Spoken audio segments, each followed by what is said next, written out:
We are learning more tonight about a high-ranking York Regional Police officer.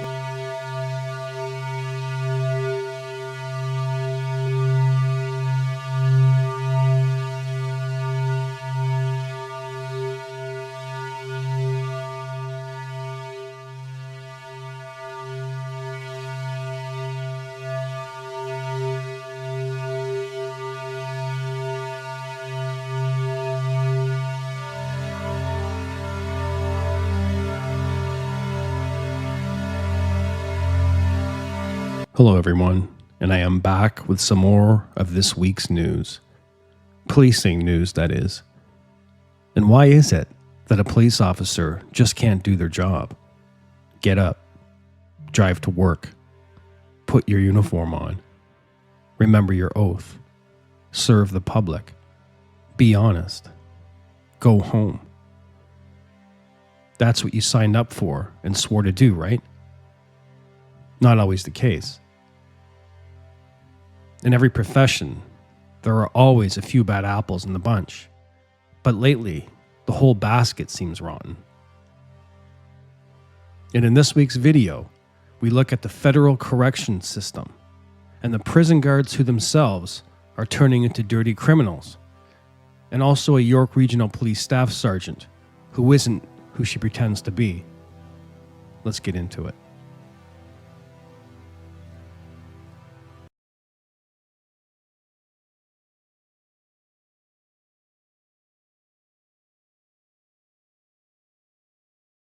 We are learning more tonight about a high-ranking York Regional Police officer who is facing dangerous driving charges while allegedly trying to get around Innisfil Santa Claus Parade last month. Tonight, CTV's Mike Arcelides has more on the accused who served as an officer for nearly 30 years.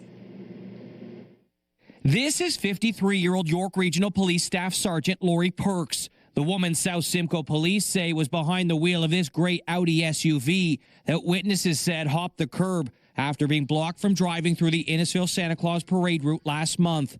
Perks, whom police revealed was off duty at the time, has been charged with dangerous driving after investigators received calls during the parade on the afternoon of November 23rd. Witnesses told police the Audi was seen jumping the curb and exiting this plaza parking lot along Innisfil Beach Road at about 2:30 p.m. before traveling through a pedestrian walkway. No one was injured, but days later, South Simcoe police appealed for the public's help identifying the driver when investigators released these photos. We don't anticipate any further charges at this particular point. Perks is a longtime York Regional Police officer, having climbed the ranks for more than 2 decades, working for years as a media officer, detective, and now staff sergeant. In the criminal environment that they're put in. It was about 12 years ago, while working as a supervisor, Perks found herself as a respondent following a workplace harassment complaint that ultimately found she engaged in name-calling and made derogatory comments about one of her female officers, whom she suspected had called in sick from work to travel to Jamaica. Oftentimes, an investigation into her conduct found Perks went as far as calling Pearson International Airport and Canada Border Services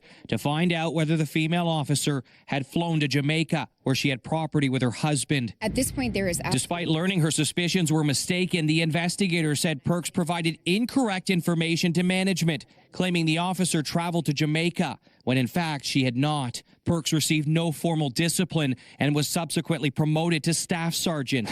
York Regional Police has confirmed Perks has been suspended with pay.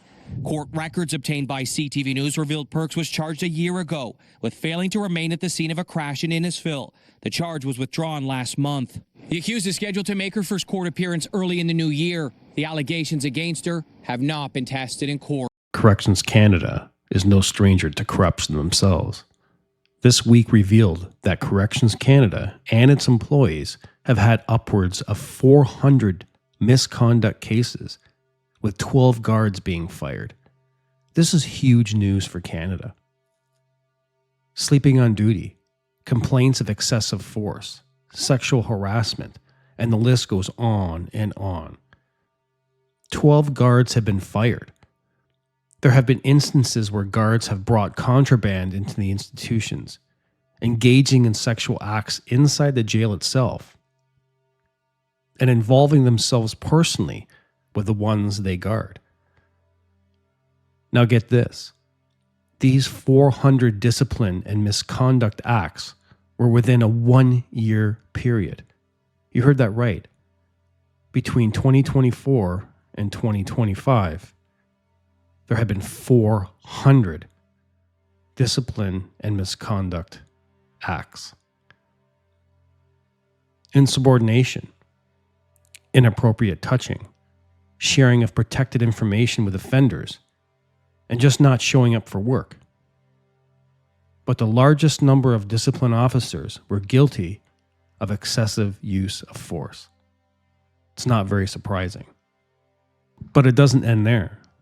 Take a look at these Canadian government agencies that have released the same reports, except about their own employees.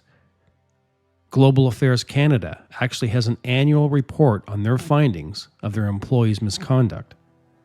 And the report states that there were 5 harassment and violence investigations in a 1-year period between 2024 and 2025. And some of the allegations are an employee was found to be bullying colleagues and harassing a contractor. Another employee physically assaulted a work colleague during an event outside working hours. Another employee faced harassment from a colleague who belittled them publicly. A manager faced prolonged psychological violence and harassment from a former employee who undermined them in front of clients, colleagues, external stakeholders, and superiors. The list goes on and on, guys. The Public Health Agency of Canada's annual report stated that they had 20 misconduct cases filed, including employees not wanting to wear their equipment, resulting in potential community exposure to infectious diseases. An employee who was investigated for the adverse work history conflicting with their security clearance with the Canadian government. Another employee was working 2 different government jobs without telling his supervisor. Other employees submitted false medical receipts and certificates, fraud and misconduct. And there were 18 cases of government-issued cell phones being used overseas without Canadian government permission or clearance, possibly resulting in private shared information. And lastly, we have Stats Canada, who has disciplined 65 employees for harassment and other misconduct. This is Canada, folks. A DEI wonderland. The whole system is flawed and has failed most Canadians. And what will the future hold? Nothing, unless we as Canadians stand up and expose the police and our government for their hypocritical corruption. This is Mad Lab Press.